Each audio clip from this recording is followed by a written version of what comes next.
as DJs, I am 100% all about working with what you've got to work with. The question is, when that thing you have to work with goes away, then what? A friend of mine was telling me about this young lady who's a DJ, and she's just an absolute knockout. She has some kind of social media presence where she's on, I don't know, maybe it's Twitch or something, and has a lot of followers. She hasn't been DJing for very long, but she's so beautiful. And she just landed some gig opening at the Wonderland Festival. The question was, somebody with the same skill sets or better skill sets, if they were to come along, would they get a gig opening at the Wonderland Festival? The answer is no. She has this it factor. It's something that a person like me doesn't have, or a person like my friend doesn't have. She's beautiful and she's working it. But what happens when that all goes away? Then what do you do? By the way, this video was brought to you by Hollywood DJ. It's a DJ store on 11th Street in Los Angeles, California. They are a sponsor of this channel. Thank you, Hollywood DJ, for helping sponsor this channel. Check them out in the link in the description of this video, Hollywood DJ. Another friend of mine was telling me that he feels like the younger clients, brides and grooms, are looking for younger DJs. He's in his mid-50s. I don't find that in my market, but he's realizing it where he lives. I remember when I first started my mobile DJ business, and printed my first business cards. It was 1994. I'd been DJing since 1984 in skating rinks and things, did a lot of mobile stuff. And on my business cards, I was able to put 10 years experience. And that was cool. People like to see that. Oh, he knows what he's doing. Today, what am I going to put on my business card? 40 years experience? It's true, but I don't know that it serves me well because it makes me look old. Looking old. That's the first thing I want to talk about. You know, I've kind of got this turkey neck thing going on. It's starting, right? Where I don't really have this really sexy neckline like a young person. It's sticking out, especially when I do this kind of stuff.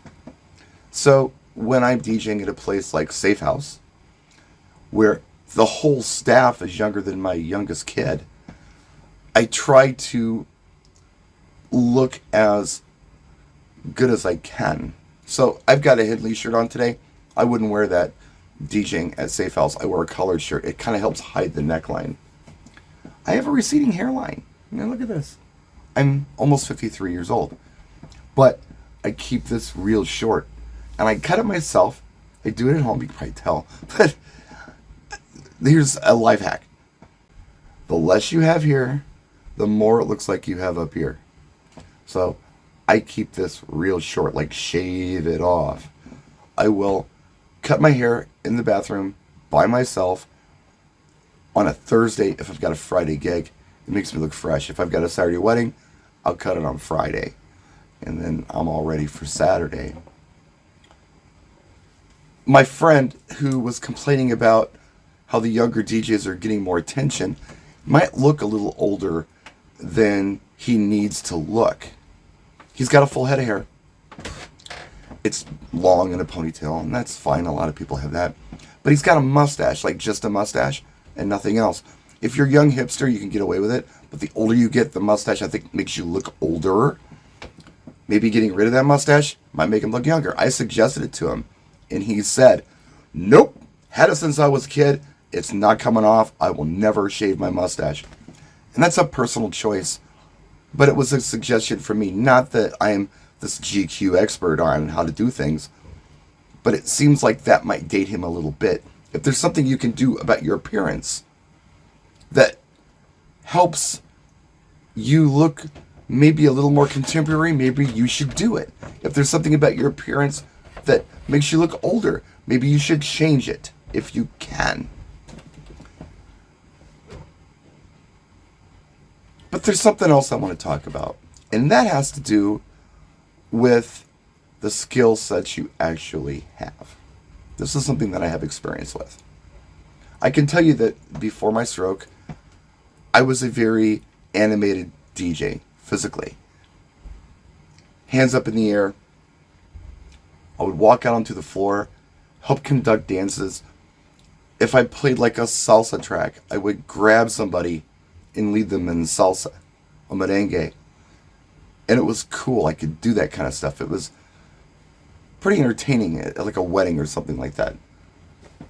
Something we always did. Try to be real physical and get out there and get involved. After my stroke, I couldn't do those things anymore.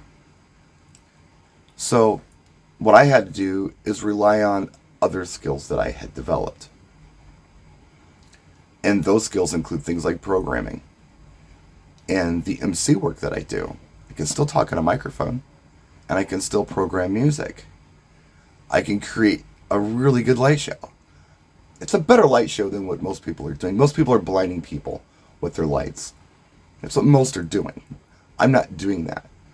A lot of people use a sound system that's painful to hear up close. I don't do that. And you can argue whether or not your way is better than my way, but I'm telling you right now, these are things that set me apart from maybe a less experienced DJ or somebody who hasn't thought it through. These are the kind of things that I can bring to the table, despite my age and despite my disability. So I think it's about developing skills that no matter what happens to your appearance, set you above the rest. I think that's the trick. What do you think?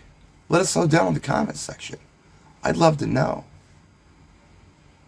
But work with what you've got. If you're beautiful, flaunt it.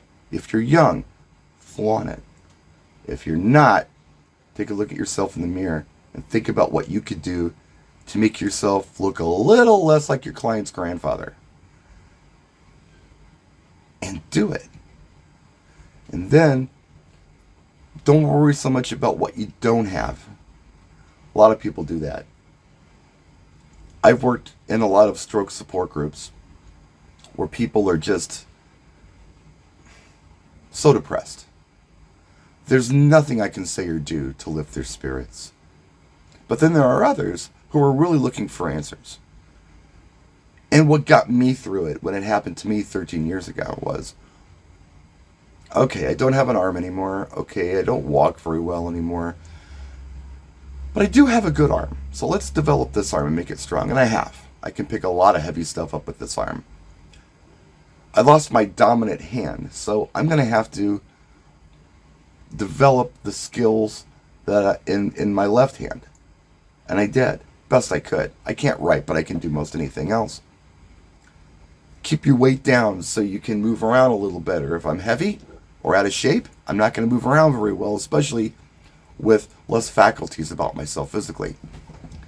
So I'm not worried about what I don't have. I'm worried about what I do have left to work with.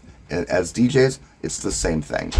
If you can't go out there and jump around and dance anymore, if you're not beautiful, what do you got left? Real DJ skills. Develop these things and use them. That's the video for today. I hope it made sense to some of you. I hope it helped somebody. And I'm definitely curious as to what you think. So let me know in the comment section. And if you can find it in your heart to hit the like button, I'd really appreciate that. It helps the channel. We'll see you next time. Practice and enjoy.